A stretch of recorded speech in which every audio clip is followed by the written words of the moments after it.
લગ્નની સિઝન આવી ગઈ છે એવી જ રીતના ગુજરાતી ફિલ્મ પણ આવી ગઈ છે થિયેટરની અંદર, જેનું નામ છે the great Gujarati matrimony. Tatsat Munshi, Mitra Gadhvi, Siddhi Idnani, Hiten Kumar and Devarshi શાહની આ ફિલ્મ છે. તો ફિલ્મ એકદમ કોન્સેપ્ટ આખો નવો છે, પણ ફિલ્મનું પ્રેઝન્ટેશન કંઈક ને કંઈક અલગ વેમાં કરવામાં આવ્યું છે, જે દર્શકોને ગમી પણ શકે છે અને ના પણ ગમે. પણ સૌથી વધારે વાત કરીએ એમની એક્ટિંગની, તો બધાની જ એક્ટિંગ બહુ સરસ બતાવવામાં આવી છે અને દરેકે પોતાનો રોલ એકદમ જોરદાર વેમાં પ્રેઝન્ટ કર્યો છે.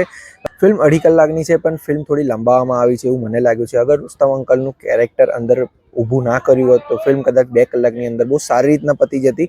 અને ફિલ્મ અમુક વખત એવું લાગે છે કે એના જે ટાર્ગેટ છે, જે એની સ્ટોરી કહી રહી છે, તેનાથી ફિલ્મ ભટકી રહી છે એવું પણ લાગે છે. ફિલ્મ બહુ જ સ્લો છે, ઠંડી છે, લવ સ્ટોરી છે, પણ બહુ ઠંડા વેમાં બતાવવામાં આવી છે અને કોમેડીનો પાર્ટ બહુ જ ઓછો રાખવામાં આવ્યો છે. તો આશા કરીએ છીએ ફિલ્મ તમને બધાને કેવી રાખી નહીં, અને રુસ્તમ અંકલનું કેરેક્ટર ખરેખર શું ફિલ્મની અંદર હોવું જોઈએ તેની કોમેન્ટ બોક્સમાં જરૂર બતાવો.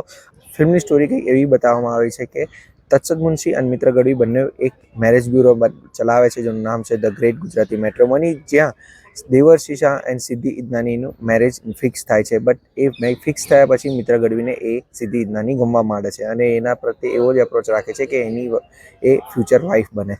તો સિદ્ધિ ઇદનાનીને શું આ ફિલિંગ આવશે અને એ ફિલ્મમાં જોવાનું રહેશે. બટ ધંધામાં કહેવાય છે ને કે ભાઈ દરેક કસ્ટમર આપણા ભગવાન હોય છે. તો કોઈ પણ વ્યક્તિ આવું તો ના જ કરે જેમાં મિત્ર ગઢવીએ કર્યું. તો પ્રેઝન્ટેશન થોડુંક અલગ છે એવું મને લાગી રહ્યું છે, but story it was a fantastic.